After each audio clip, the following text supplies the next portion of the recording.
यही निवेदन करते हैं कि यह जो अनुष्ठान आपके घर आंगन में संपन्न हुआ है, सौभाग्यशाली है माताएं बहनें, और भाग्यशाली है हमारे गांव के बंधु, जिन्हें हाथ जोड़कर आवाहन किया गया कि भैया आरती सायंकालीन की बेला में माँ के पावन चरणों की आरती हो रही है। जिन्हें समय नहीं मिला है, लोग कुछ इस प्रकार के विचार बन जाते हैं कि जय माता, हम दूर दराजों से आए हैं तो आपके कल्याण की कामना माँ के पावन चरणों में प्रार्थना करते हैं कि इस गांव के लोगों को माँ की कृपा प्राप्त हो, विकारों से मुक्त हो, नशा से मुक्त हो। जिन घरों में कभी अगरबत्तियां नहीं जलती हैं, उन घरों में इस प्रकार के माँ के नाम के शाम सवेरे दीपक जले। यह सोचकर हम आपके गांव में आए हैं और हमारी विचारधारा को लोग समझने के लिए तैयार नहीं। सोचो हमारे आपके गांव का, समाज का क्या होगा।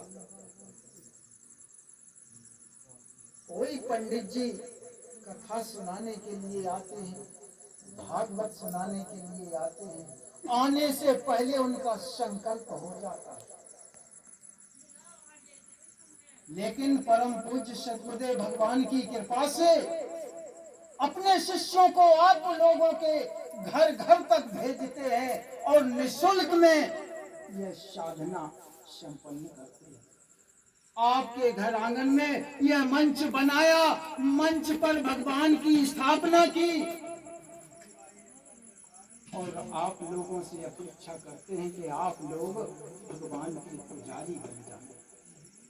आप लोगों को आगे बिठाया, माँ के पावन चरणों की आरती आप लोग करें, हम पीछे बैठे, आप लोग माँ के भक्त बने।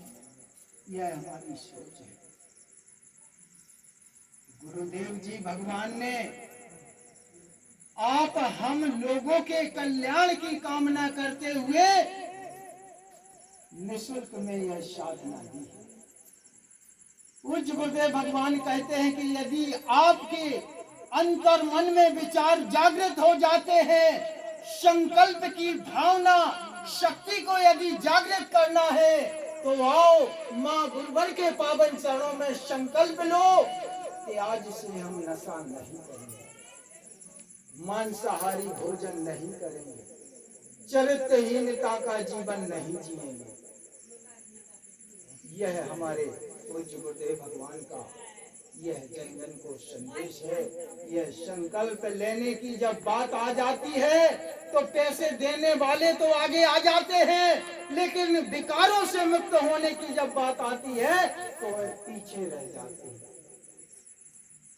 और अनेकों अनुष्ठानों में जो संकल्प होता है, कहीं 1100 रुपये का होता है, कहीं 2100 रुपये का होता है, कहीं 21,000 का होता है। और यहाँ पे संकल्प होता है तो आप संकल्प ले लो, माँ के पावन चरणों में अपने अवगुण समर्पित कर दो। यह संकल्प लेकिन लोग नहीं समझ। यह साधना जो यहाँ पर 1 घंटे की गई है, ये ना तो हिंदू की है, ना मुसलमान की है, ना सिख की है और ना ईसाई की है। यह साधना सिर्फ और सिर्फ एक मानव की है। यह जो साधना पूज्य भगवान ने हम आपको प्रदान की है, उनकी सोच है। पूज्य गुरुदेव भगवान जो साधना करते हैं, उस साधना का फल भी हम आपको वितरण करते हैं। अनेक साधु संत महात्मा होंगे जो साधना करते हैं, आत्म कल्याण की कामना करते और साधना करते हैं, लेकिन पूज्य गुरुदेव भगवान जो साधना करते हैं उस साधना का जो फल उन्हें प्राप्त होना था उसको समाज कल्याण के लिए वितरण करते हैं। माताओं से बहनों से हम निवेदन करते हैं अपने अपने घरों में इस प्रकार की साधना आप अवश्य कराएं। भाई बंधु जो नशा करते हैं उन्हें शक्ति जल आप अवश्य दें। माताएं बहनें देखो नाना प्रकार के व्रत रहती हैं, व्रत करती हैं, लेकिन अभी भैया ने बताया था कि सभी व्रतों का सार गुरुवार के व्रत में है। माता जी थोड़ा सा हमारे भी विचारों को आप सुने, आपके विचार हम सुन रहे हैं, इसलिए सभी से निवेदन है कि गुरुवार का व्रत आप रहें। गुरुवार के व्रत में सभी व्रतों का सार समावेश होता है। जब बालक बालिका का जन्म होता है तो माँ से बच्चे की नाल जुड़ी होती है, तब वह अंतर्मन से माँ को पुकारता है कि माँ हमें मुक्त कर दो, आपके पावन चरणों का हम ध्यान चिंतन स्मरण करेंगे। और जब वो धीरे धीरे बड़ा हो जाता है तो वो भूल जाता है। वही भूल आपसे जो दूर हो गई है पूज्य गुरुदेव भगवान ने अपने शिष्यों को आपके दर पर भेजा है उसी भूल को ध्यान कराने के लिए। अतः जितने भी देवी देवता हैं सभी का मान सम्मान पूजन पाठ हो, लेकिन माँ का स्थान सभी देवी देवताओं को हम नहीं दे सकते हैं। हमारे घर में रहने वाली हमारी माँ जो हमारे साथ में कर्तव्यों का निर्वहन करती है वह हमारा भाई, वह पिता, वह चाचा नहीं कर सकते।